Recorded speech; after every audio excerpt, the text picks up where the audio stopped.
नमस्कार. श्री कृष्णाय नमः. मी सौ अपर्णा गोरेगावकर.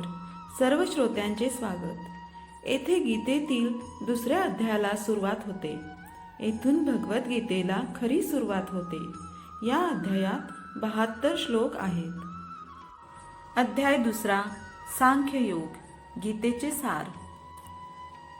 अर्जुन भगवान श्रीकृष्णांना शरण जाऊन त्यांचे शिष्यत्व पत्करतो. नश्वर भौतिक शरीर आणि नित्य आत्मा यांच्यातील मूलभूत अंतर स्पष्ट करून श्रीकृष्ण आपल्या उपदेशाला सुरुवात करतात. देहांतराची प्रक्रिया, परमेश्वराची अहेतुकी सेवा आणि साक्षात्कारी पुरुषाची लक्षणे यांच्याविषयी भगवान श्रीकृष्ण उपदेश करतात. भौतिक करुणा, शोक आणि अश्रू ही सर्व आत्म्यांबद्दलच्या असणाऱ्या अज्ञानाची लक्षणे आहेत. सनातन आत्म्याबद्दल करुणा असणे म्हणजेच आत्मसाक्षात्कार होय. करुणेचा उपयोग कुठे करावा हे कोणालाही समजत नाही. बुडणाऱ्याच्या वस्त्राबद्दल करुणा करणे व्यर्थ आहे. अज्ञानरूपी महासागरात बुडालेल्या मनुष्याला त्याच्या बाह्य वस्त्ररूपी स्थूल शरीराचे रक्षण करून वाचविता येत नाही.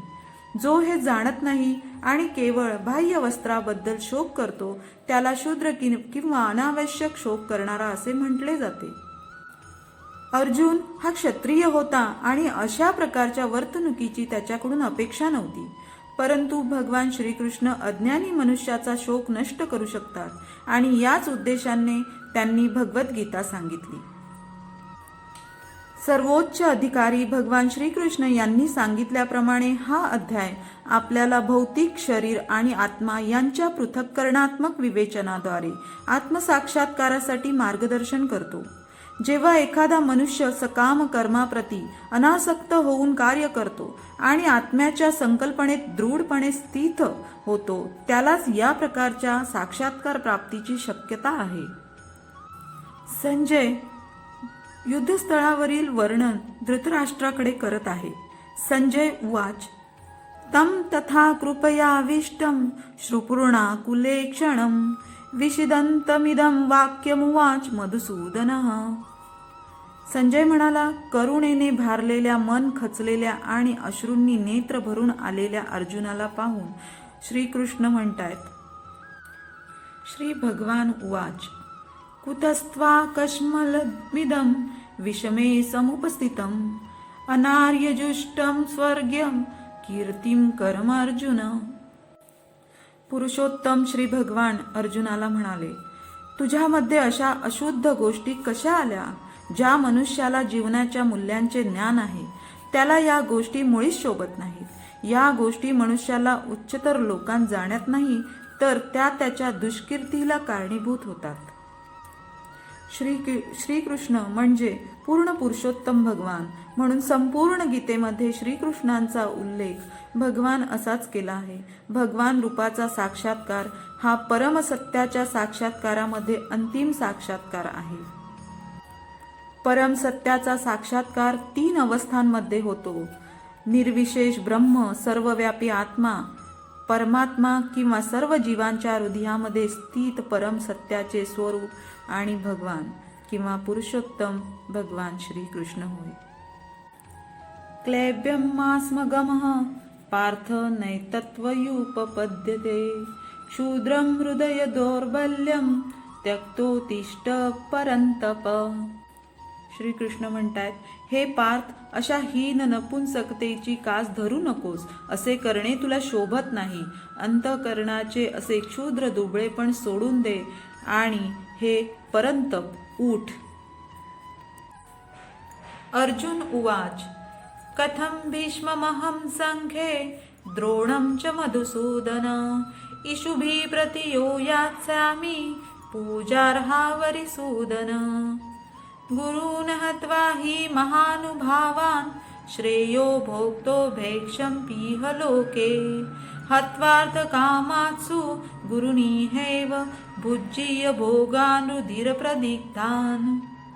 न चैतद्विद्मः कतरान्नो गरियो यद्धा जयेम यदि वा नो जयेयुः यानेव हत्वा न जिजीविषाम् स्तेव स्थिताः प्रमुखे धार्तराष्ट्रः कार्पण्यदोषोपहत्स्वभावः पृच्छामि त्वा धर्मसमुढचेतः यच्छेयस्यानिश्चित्तं ब्रूहि तन्मे शिष्यस्तेहं शाधी मा त्वां प्रपन्नम्.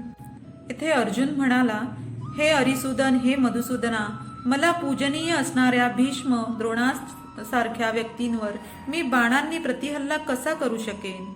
महात्मासम असणाऱ्या माझ्या गुरुजनांना मारून जगण्यापेक्षा भिक्षा मागून जगणे अधिक श्रेयस्कर आहे. जरी त्यांना भौतिक लाभाची इच्छा असली तरी ते श्रेष्ठ आहेत, ज्येष्ठ आहेत. जर त्यांची हत्या केली तर आपले स्वर्गभोग रक्तरंजित होतील. त्यांच्याकडून विजय प्राप्त करणे की त्यांच्याकडून पराजित होणे, या दोहोंपैकी कोणती गोष्ट अधिक चांगली आहे हे आम्हाला कळत नाही. जर आम्ही धृतराष्ट्रपुत्रांची हत्या केली तर आम्हाला जगण्याची आवश्यकता नाही, तरी देखील युद्धभूमीमध्ये ते आमच्या समोरच उभे आहेत. माझ्या दुर्बलतेमुळे मी माझ्या कर्तव्याबद्दल गोंधळून गेलो आहे आणि माझी मनशांती नष्ट झाली आहे. अशा स्थितीत माझ्यासाठी निश्चितपणे सर्वात श्रेयस्कर काय आहे याबद्दल मी तुम्हाला विचारित आहे. मी तुमचा शिष्य आहे आणि तुम्हाला शरण आलो आहे. कृपा करून मला उपदेश करा. नहि प्रपश्यामि ममापनुद्यात् यच्छोकमुच्छोषणमिन्द्रियाणाम् अवाप्य भूमावसपत्नं स्मृद्धं राज्यं सुराणामपि चाधिपत्यम्. ज्या योगे माझ्या इंद्रियांना शुष्क पडणाऱ्या शोकाला नाहीसे करता येईल असा उपायच मला दिसत नाही. स्वर्गातील देवांसारखे सार्वभौमत्व असलेले वैभवशाली आणि प्रतिस्पर्धी नसले राज्य प्राप्त करून सुद्धा मला या शोकाचे निराकरण करता येणार नाही. धर्मतत्व आणि नीतिनियमांच्या ज्ञानावर आधारित अर्जुनाने अनेक युक्तिवाद केले, परंतु असे प्रतीत होते की आपले आध्यात्मिक गुरु भगवान श्रीकृष्ण यांच्या सहाय्याशिवाय तो आपली वास्तविक समस्या सोडू शकला नाही. ज्या समस्यांमुळे त्याचे संपूर्ण अस्तित्व शुष्क पडत होते त्या समस्यांचे निराकरण करणे हे त्याच्या तथाकथित ज्ञानाद्वारे अशक्य आहे हे त्याने जाणले. भगवान श्रीकृष्णांसारख्या आध्यात्मिक गुरुविना आपल्या अडचणी सोडविणे त्याला अशक्यप्राय झाले.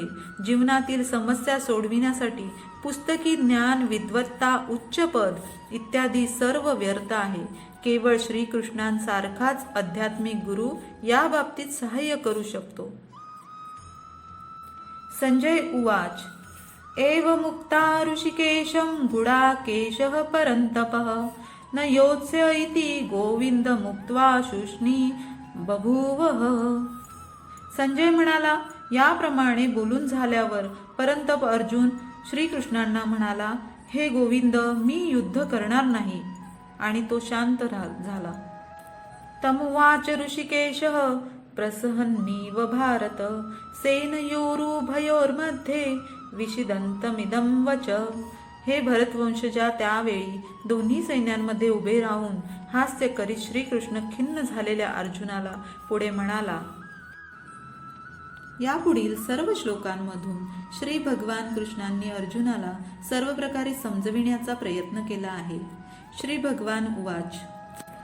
अशोचानन्वशोचस्त्वं प्रज्ञावादांच भाषसे गतासून गतासूंच नानुशोचन्ति पंडितः न त्वेवाहं जातु नासं न त्वं नेमे जनाधिपा न चैव न भविष्यामः सर्वे वयमतः परम्. देहिनोऽस्मिन्यथा देहे कौमारं यौवनं जरा तथा देहान्तरप्राप्तिर्धरसत्र न मुह्यति. मात्रा स्पर्शांस्तु कौन्तेयो शीतोष्ण सुख दुःखदा अगमापायिनो नित्यास्तान्तिस्ति क्षस्व भारत. यं हि न व्यथयन्ते ते पुरुषं पुरुषर्षभ समदुःखसुखं धीरं सोऽमृतत्वाय कल्पते. नासतो विद्यते भावो न भावो विद्यते सतः उभयोरपि द्रष्टोंस्तत्व नयोतस्तत्वदर्शिभ्य. अविनाशी तु तद्विद्वि येन सर्वमिदं तमम् विनाशमव्यवस्यास्य न किंचित कर्तुम् अर्हति। अन्तवन्त इमे देहा नित्यस्तोक्ताः शरीरिणः अनाशिनो प्रमेयस्य तस्माद्युध्यस्व भारत। य एनं वेत्ति हन्तारम् एच्छेनं मन्यते हतम् उभोतो न विजानितो नायं हन्ति न हन्यते। न जायते म्रियते वा कदाचि नायं भूत्वा भविता वा न भूय। अजो नित्यः शाश्वतोऽयं पुराणो न हन्यते हन्यमाने शरीरे। वेदा विनाशिनं नित्यं य एनमजवय्ययम्। कथं स पुरुषः पार्थ कं घातयति हन्ति कम्। वासांसि जीर्णानि यथा विहाय नवानि गृह्यति नरोपराणि। तथा शरीराणि विहाय जीर्णा नन्यानि संयाति नवानि देही।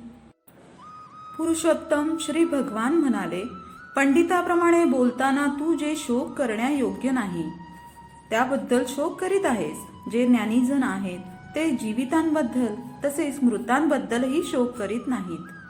ज्या काळी मी, तू आणि हे सर्व राज्य अस्तित्वात नव्हते असा काळ कधीही नव्हता आणि भविष्य काळात आपण अस्तित्व विहीन होणार असेही नाही. ज्याप्रमाणे देहधारी आत्मा अविरतपणे या देहात बालपणापासून तारुण्यात आणि तारुण्यातून म्हातारपणात जात असतो, त्याचप्रमाणे मृत्यूनंतर जीवात्मा दुसऱ्या देहामध्ये प्रवेश करतो. अशा स्थित्यंतरांमुळे धीर मनुष्य गोंधळून जात नाही. हे कौंतेया, तात्पुरती उत्पन्न होणारी आणि कालांतराने विनाश पावणारी जी सुखदुःखे आहेत ती हिवाळा व उन्हाळा यांच्या येण्या जाण्याप्रमाणे आहेत. हे भरतवंशजा, ती सुखदुःखे इंद्रियांना होणाऱ्या जाणीवेपासून निर्माण होतात आणि मनुष्याने ती क्षुब्ध न होता सहन करण्यास शिकले पाहिजे.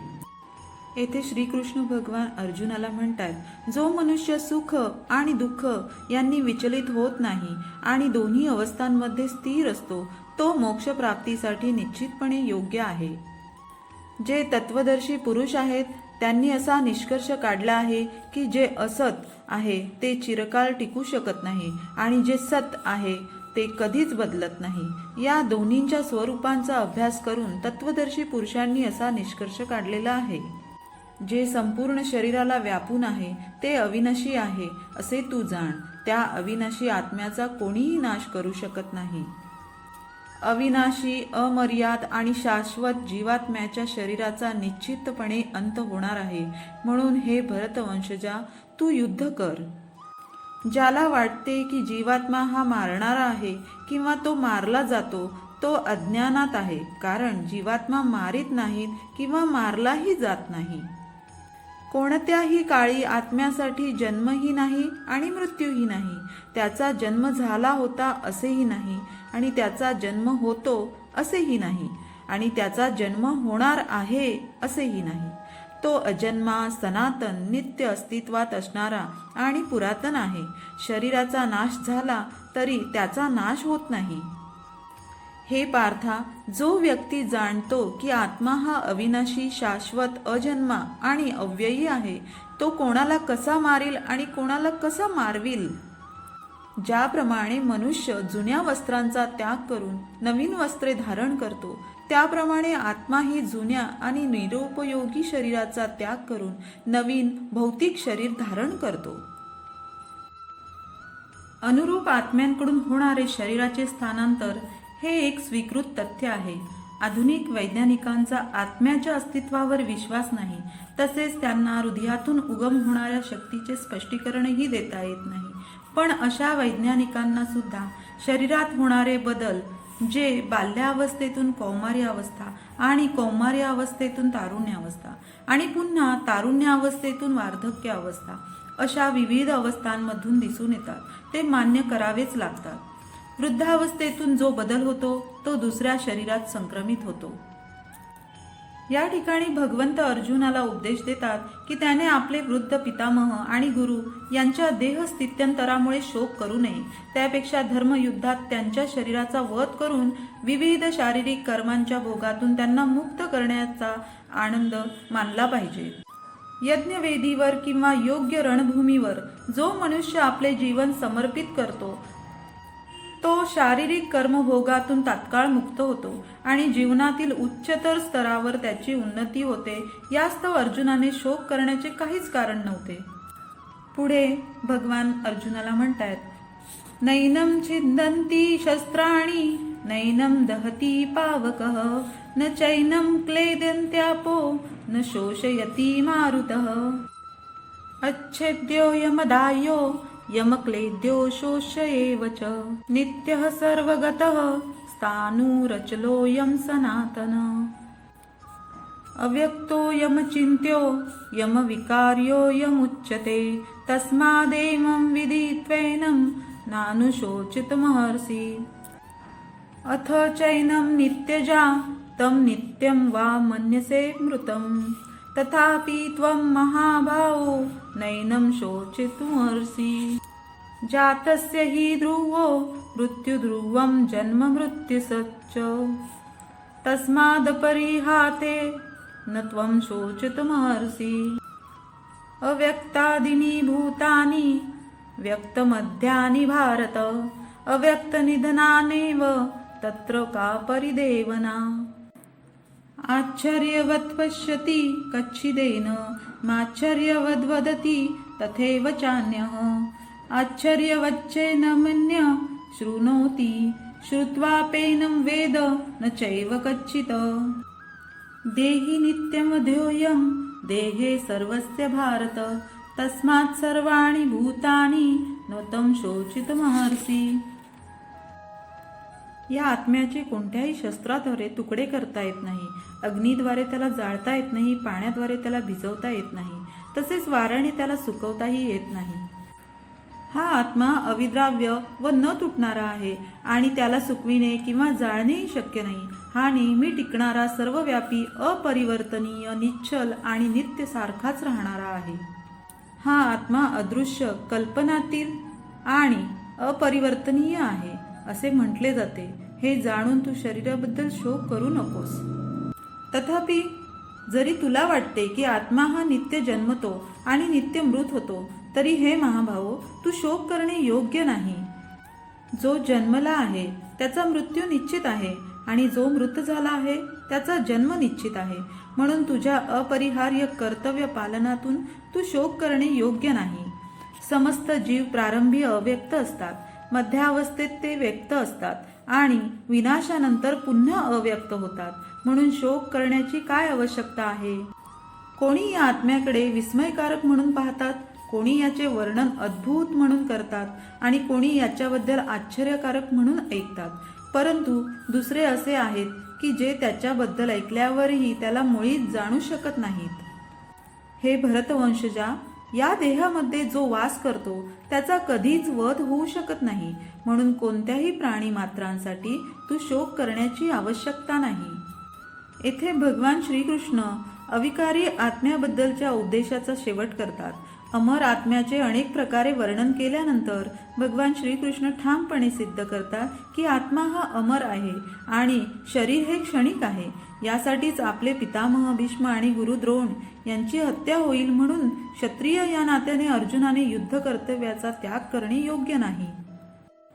स्वधर्ममपि चावेक्ष न विकम्पितुमर्हसि धर्मादियुद्धार्चेयो नत्यक्षत्रियस्य न विद्यते यदृच्छया चोपपन्नं स्वर्गदारं पावृतं सुखिनः क्षत्रिया पार्थ लभन्ते युद्धमीदृशम् अथ चैत्वमिमं धर्म्यं संग्रामं न करिष्यसि ततः स्वधर्मकीर्तिं च हित्वा पापमवाप्स्यसि अकीर्ति चापि भूतानि कथयिष्यन्ति ते वयम् संभावित्य चाकीर्तिर्मरणाद् तरीच्यते भयाद्रणादुपरतं मत्स्यन्ते त्वा महारथा येषां च त्वं बहुमतो भूत्वा यस्यासि लाघवम्।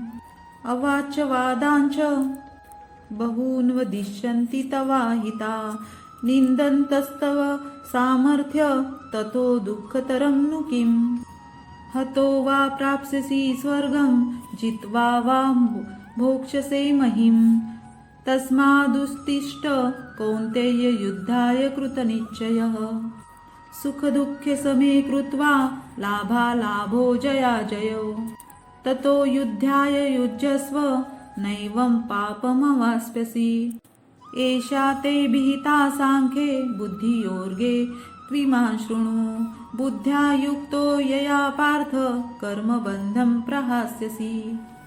या 9 श्लोकांमध्ये श्रीकृष्ण असे सांगतायत की हे क्षत्रिय, या नात्याने तुझ्या विशिष्ट कर्तव्याचा विचार केला असता तू जाणले पाहिजे की तुला धर्मतत्वांसाठी युद्ध करण्यापेक्षा श्रेष्ठ असे इतर कोणतेही कार्य नाही। यास्तव तू संकोच करण्याची आवश्यकता नाही। हे पार्थ, ज्या क्षत्रियांना अशा युद्धाची संधी प्रयत्न न करताही येते ते खरोखरच सुखी आहेत, कारण या संधीमुळे त्यांच्यासाठी स्वर्गाची द्वारे सताड उघडी होतात। परंतु तू जर धर्मयुद्ध करण्याचे तुझे कर्तव्य केले नाहीस तर कर्तव्य करण्यामध्ये निष्काळजीपणा केल्यामुळे तुला निश्चितपणे पाप लागेल आणि याप्रमाणे योद्धा म्हणून तू तुझी कीर्ती गमावशील। लोक नेहमी तुझ्या अपयशाचे वर्णन करतील आणि सामान्य व्यक्तीसुद्धा दुष्कीर्ती ही मृत्यूपेक्षाही भयंकर आहे। ज्या मोठ्या मोठ्या महारथी सेनापतींनी तुझ्या नावलौकिकाची आणि यशाची वाखाणणी केली आहे त्यांना वाटेल की केवळ भीतीमुळे तू रणांगण सोडले आहेस आणि याप्रमाणे ते तुला तुच्छच समजतील। तुझे शत्रू अनेक अपमानास्पद शब्दात तुझे वर्णन करतील आणि तुझ्या योग्यतेचा उपहास करतील। याहून अधिक दुःखकर असे तुला काय आहे? हे कौंतेया, रणभूमीवर तू मारला जाशील आणि तुला स्वर्गप्राप्ती होईल, किंवा तू विजयश्री प्राप्त करून पृथ्वीचे साम्राज्य उपभोगशील। म्हणून दृढ निश्चयी होऊन उठ आणि युद्ध कर। सुख अथवा दुःख, लाभ अथवा हानी, जय अथवा पराजय याचा विचार न करता तू युद्धासाठी म्हणून युद्ध कर। असे केल्याने तुला पाप लागणार नाही। आतापर्यंत या ज्ञानाची पृथक्करणात्मक माहिती श्रीकृष्णांनी अर्जुनाला सांगितली आहे।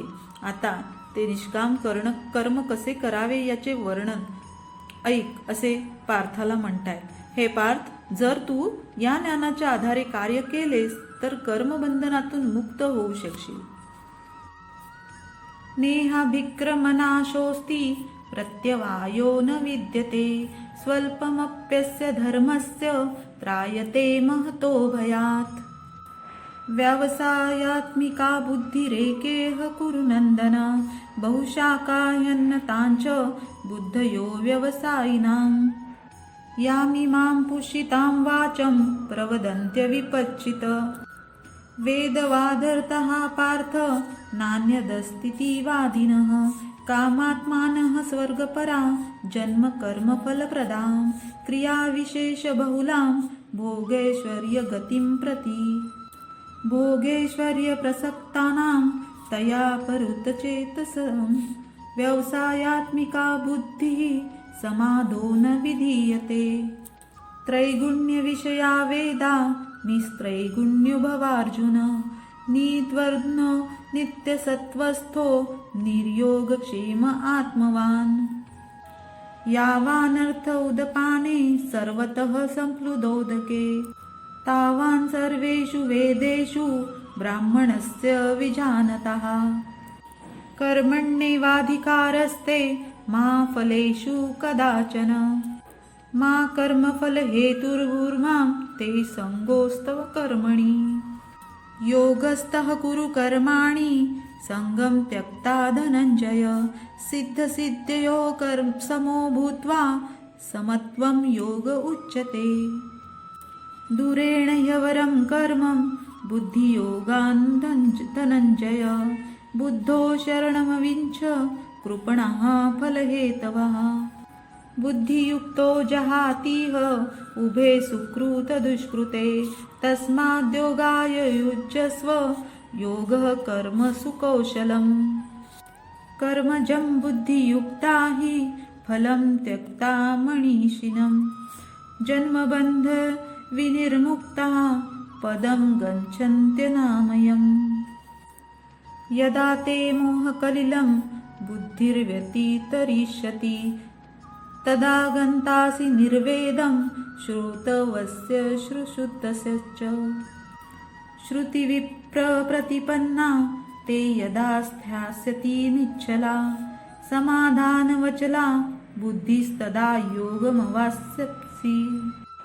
या सर्व श्लोकांचा अर्थ एकत्र सांगितला तर श्रीकृष्ण पार्थाला कशा प्रकारे सांगतात याचा अर्थ लागेल. म्हणून मी हे सर्व श्लोक आणि त्यानंतर एकत्रित याचा अनुवाद सांगत आहे.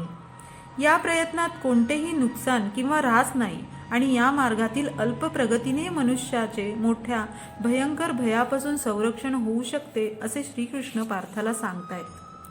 जे या मार्गावर असतात त्यांची बुद्धी दृढ निश्चयी असते आणि त्यांचे ध्येयही एक असते. हे प्रिय कुरुनंदन, जे डळमळीत वृत्तीचे असतात त्यांच्या बुद्धीला अनेक फाटे फुटलेले असतात. अल्पज्ञ लोक वेदांमधील अलंकारिक शब्दांवर अत्यंत आसक्त असतात, कारण त्यात स्वर्गाप्रत उन्नत होण्याकरिता निरनिराळी सकाम कर्मे, त्यापासून मिळणारा चांगला जन्म, शक्ती इत्यादींना मान्यता देण्यात आली आहे. ऐश्वर्यशाली जीवन आणि इंद्रिय तृप्तीची इच्छा असल्यामुळे ते म्हणतात की याहून अधिक महत्त्वपूर्ण असे काहीच नाही. जे लोक इंद्रिय तृप्ती आणि भौतिक ऐश्वर्यात अत्यंत आसक्त झालेले आहेत आणि या गोष्टींमुळे जे मोहग्रस्त झालेले आहेत, त्यांच्या मनामध्ये भगवंताच्या भक्तिपूर्ण सेवेचा दृढ निश्चय होऊ शकत नाही. वेद प्रामुख्याने भौतिक प्रकृतीच्या 3 गुणांचे विवेचन करतात. हे अर्जुना, या 3 गुणांच्या पलीकडे स्थित हो, सर्व द्वंद्वातून मुक्त हो आणि लाभ व रक्षण यांच्या काळजीतून मुक्त होऊन आत्मपरायण हो. लहान विहिरीद्वारे होऊ शकणारी सर्व कार्ये मोठ्या जलाशयाकडून त्वरित होऊ शकतात. त्याप्रमाणे ज्याला वेदामागचा हेतू माहीत आहे त्या ज्ञानी मनुष्याला वेदांशी संबंधित असलेली सर्व कार्ये सहजपणे प्राप्त होतात. तुझे नियत कर्म करण्याचा तुला अधिकार आहे, पण कर्मफलांवर तुझा अधिकार नाही. तुझ्या कर्मफलास तू कारणीभूत आहेस असे कधीही समजू नकोस. तसेच तुझे कर्तव्य न करण्यामध्येही तू आसक्त होऊ नकोस. हे अर्जुना, यश आणि अपयशाबद्दलच्या संपूर्ण आसक्तीचा त्याग करून समभावाने तुझे कर्म कर. अशा समभावालाच योग असे म्हटले जाते. हे धनंजया, भक्तिमय सेवेदारील सर्व निंद्य अशा कर्मांना दूर सार आणि त्या भावनेमध्येच भगवंतांना शरण जा. जे आपल्या कर्मफलांचा उपभोग घेऊ इच्छितात ते कृपणच आहेत. भक्तिपूर्ण सेवेमध्ये संलग्न झालेला मनुष्य या जन्मात सुद्धा चांगल्या आणि वाईट कर्मापासून मुक्त होतो. म्हणून योगमुक्त होण्याचा प्रयत्न कर, कारण योग हेच सर्व कर्मातील कौशल्य आहे. याप्रमाणे भगवंतांच्या भक्तिपूर्ण सेवेमध्ये संलग्न होऊन महान ऋषीमुनी अथवा भक्तगण भौतिक जगातील कर्मफलातून मुक्त होतात. अशा रीतीने जे जन्ममृत्यूच्या चक्रातून मुक्त होतात आणि सर्व दुःखांच्या पलीकडील स्थानाची प्राप्ती करतात. जेव्हा तुझी बुद्धी या मोहरूपी घनदाट अरण्याच्या पार होईल, तेव्हा तू जे सर्व ऐकलेले आहेस आणि जे सर्व ऐकावयाचे आहे त्या सर्वाबद्दल उदासीन होशील. जेव्हा तुझे मन वेदांच्या डौलदार अलंकारिक भाषेने विचलित होणार नाही आणि जेव्हा ते आत्मसाक्षात्कारामध्ये समाधिस्थ होईल, तेव्हा तुला दिव्य भावनेची प्राप्ती होईल. जो समाधिस्थ असतो त्याला कृष्ण भावनेचा पूर्ण साक्षात्कार झालेला असतो किंवा त्याला ब्रह्म, परमात्मा आणि भगवान या रूपांचा साक्षात्कार झालेला असतो. आत्मसाक्षात्काराची परमोच्च सिद्धी म्हणजे आपण भगवान श्रीकृष्णांचे सनातन सेवक आहोत आणि आपले एकमात्र कर्तव्य म्हणजे श्रीकृष्ण भावनेत सर्व प्रकारची कर्मे करणे हे जाणणे होय. स्थितप्रज्ञस्य का भाषा समाधिस्तस्य केशवा स्थितधीम किम प्रभाषेत किमासीत व्रजेत किम. असे अर्जुन म्हणालाय, हे कृष्ण, ज्याची भावना अशी समाधिस्थ झाली आहे त्याची लक्षणे काय आहेत? तो कसा आणि कोणत्या भाषेत बोलतो? तो बसतो कसा आणि चालतो कसा? श्री भगवान उवाच, प्रजहाति यदा कामान् सर्वार्थार्थ मनोगतान् आत्मन्येवात्मना तुष्टः स्थितप्रज्ञस्तदोचते। दुःखेष्वनुद्विग्नमना सुखेषु विगतस्पृहा वितराग भय क्रोध स्थितधीर्मुनिरुच्यते। यः सर्वत्राणभि स्नेह हस्तस्तत्प्रायशुभाशुभं नाभिनन्दन्ति न द्वेष्टि तस्य प्रज्ञा प्रतिष्ठिता। यदा संहरते चायं कुर्मो गाणिव सर्वशः इन्द्रियाणीन्द्रियार्थे व्यस्तस्य प्रज्ञा प्रतिष्ठिता। विषया विनिवर्तन्ते निराहारस्य देहिनः रसवर्जं रसोऽप्यस्य परं द्रष्टा निवर्तते।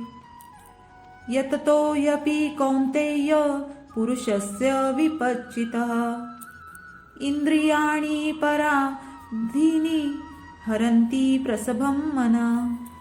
श्री भगवान कृष्ण म्हणाले, हे पार्था, मानसिक तर्कवितर्कामुळे उत्पन्न झालेल्या इंद्रिय तृप्तीच्या सर्व प्रकारच्या इच्छांचा मनुष्य जेव्हा त्याग करतो आणि याप्रमाणे त्यांचे शुद्ध झालेले मन जेव्हा केवळ आत्म्यामध्येच संतुष्ट होते, तेव्हा तो स्थितप्रज्ञ अर्थात विशुद्ध दिव्यावस्थेत स्थित झाला आहे असे म्हटले जाते।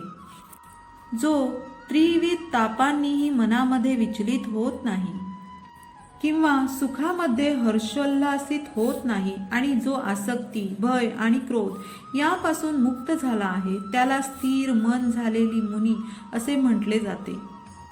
या भौतिक जगतात जो कोणी शुभ अथवा अशुभ गोष्टींच्या प्राप्तीपासून प्रभावित होत नाही आणि जो अशा प्राप्त शुभाशुभ गोष्टींची स्तुती अथवा निंदाही करीत नाही, तो पूर्ण ज्ञानामध्ये दृढपणे स्थिर झालेला असतो।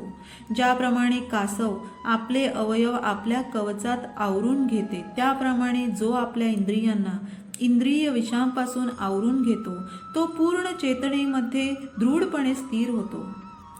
देहधारी जीवात्मा जरी इंद्रिय भोगापासून निवृत्त झाला तरी त्याची इंद्रिय विषयांबद्दलची गोडी राहतेच, परंतु उच्चतर रसाचा अनुभव घेऊन अशी कार्ये थांबविल्यास तो चेतनेमध्ये स्थिर होतो। इंद्रिये इतकी प्रबळ आणि उच्छृंखल आहेत की हे अर्जुना, इंद्रियांना ताब्यात ठेवण्याचा प्रयत्न करणाऱ्या विवेकी पुरुषाच्या मनाला सुद्धा ती बळजबरीने ओढून आणतात। तानि सर्वाणि संयम्य युक्त आसीत मत्पर वशे हि यस्तेन्द्रियाणि तस्य प्रज्ञा प्रतिष्ठिता। ध्यायतो विषयान् पुंसः संगस्तेषुपजायते संगत्स जायते कामः कामा क्रोधो विजायते क्रोधावदति सम्मोहः सम्मोहात् स्मृतिविभ्रमः स्मृतिभ्रंशाद्विनाशो बुद्धिनाशात् प्रणश्यति। रागद्वेषविमुक्तेस्तु विषयानिन्द्रियेच्छरण आत्मवश्यैर्विधेयात्मा प्रसादमधिगच्छति। प्रसादे सर्वदुःखानां हानिरस्योपजायते प्रसन्नचेतसो ह्याशु बुद्धिः पर्यवतिष्ठते। नास्ति बुद्धिरयुक्तस्य न चायुक्तस्य भावना न चाभावयतः शान्तिरशान्तस्य कुतः सुखम्। जो इंद्रियांना पूर्णपणे वश करून त्यांचे संयमन करतो आणि आपली भावना माझ्यामध्ये दृढपणे स्थिर करतो, त्याला स्थिर बुद्धियुक्त मनुष्य असे म्हटले जाते। इंद्रिय विषयांचे चिंतन करीत असताना मनुष्याची त्या विषयांच्या ठिकाणी आसक्ती वाढत जाते आणि अशा आसक्तीपासून काम उत्पन्न होतो आणि कामापासून क्रोधाचा उद्भव होतो। क्रोधापासून सम्मोह निर्माण होतो आणि मोहापासून स्मृती भ्रमित होते। जेव्हा स्मृती भ्रमित होते तेव्हा बुद्धिनाश होतो आणि बुद्धिनाश होतो तेव्हा मनुष्याचे पुन्हा भौतिक अंधकूपात पतन होते। पण आसक्ती आणि अनासक्ती यापासून मुक्त असणारा आणि स्वातंत्र्याच्या नियामक तत्वानुसार इंद्रियांना नियंत्रित करण्यामध्ये समर्थ असणारा मनुष्य भगवंतांची पूर्ण कृपा प्राप्त करू शकते. याप्रमाणे संतुष्ट झालेल्या व्यक्तीसाठी भौतिक अस्तित्वाचे त्रिविध ताप नाहीसे होतात आणि अशा प्रसन्न भावनेमध्ये व्यक्तीची बुद्धी लवकरच स्थिर होते. जो भगवंतांशी संबंधित नाही त्यांच्याकडे दिव्य बुद्धीही असत नाही किंवा त्यांचे मनही स्थिर असू शकत नाही. दिव्य बुद्धी आणि स्थिर मनाशिवाय शांती प्राप्त होण्याची शक्यताच नाही आणि शांती वाचून सुखप्राप्ती कशी होऊ शकेल. इंद्रियाणाम हि चरताम यन्मनोनुविधीयते तदस्य हरति प्रज्ञा वायुर्नाम वांभसी तस्मादस्य महाबाहो निगृहीतानि सर्वशः इंद्रियाणीन्द्रियार्थे वत्सस्य प्रज्ञा प्रतिष्ठिता या निशा सर्वभूतानां तस्यां जागर्ति संयमी यस्यां जागृति भूतानि सा निशा पश्यतो मुने. आपूर्यमाणमचल प्रतिष्ठं समुद्रमापः प्रविशन्ति यद्वत् तद्वत् कामायं प्रविशन्ति सर्वे स शान्तिमाप्नोति न कामकामी विहाय कामान्यः सर्वान् मुमाचरति निःस्पृह निर्ममो निरहंकारः स शान्तिमधिगच्छति. एषा ब्राह्मी स्थितिः प्रार्थनैनां प्राप्य विमुह्यति स्थित्वा स्यामन्तकालेऽपि ब्रह्मनिर्वाणमृच्छति. ज्याप्रमाणे सोसाट्याच्या वाऱ्याने पाण्यातील नाव इतस्ततः ओढून नेली जाते त्याप्रमाणे भटकणाऱ्या कोणत्याही एका इंद्रियावर मन केंद्रित झाले तर ते इंद्रिय मनुष्याची बुद्धी हरण करते. म्हणून हे महाभाऊ, ज्याची इंद्रिय विषयांपासून नियंत्रित केलेली असतात त्यांची बुद्धी निश्चितपणे स्थिर झालेली असते. सर्व जीवांची जी रात्र असते ती आत्मसंयमी मनुष्याच्या जागृतीची वेळ असते आणि सर्व जीवांची जी जागृतीची वेळ असते ती आत्मनिरीक्षण करणाऱ्या मुनीची रात्र असते.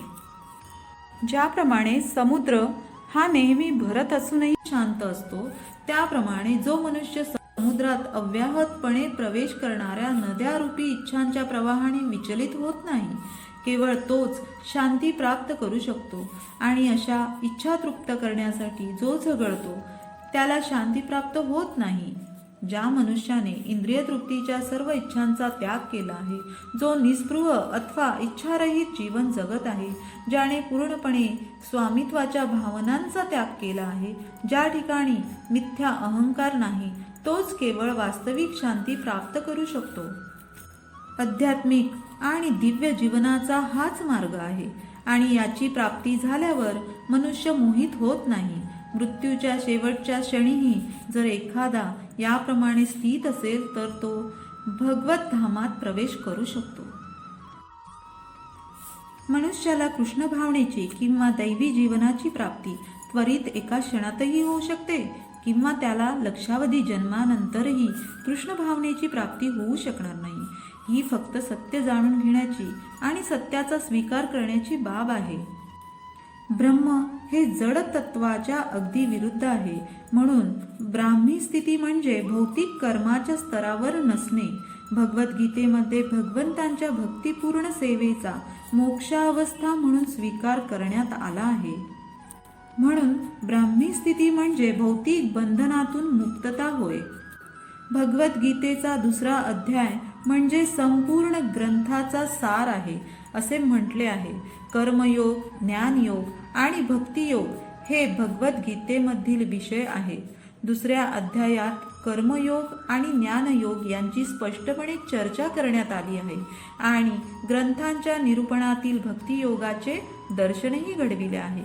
या प्रकारे भगवद्गीतेच्या सांख्ययोग या 2ऱ्या अध्यायावरील भक्तिवेदांत भाष्य संपन्न होत आहे. श्री कृष्णार्पणमस्तु. शुभम भवतु.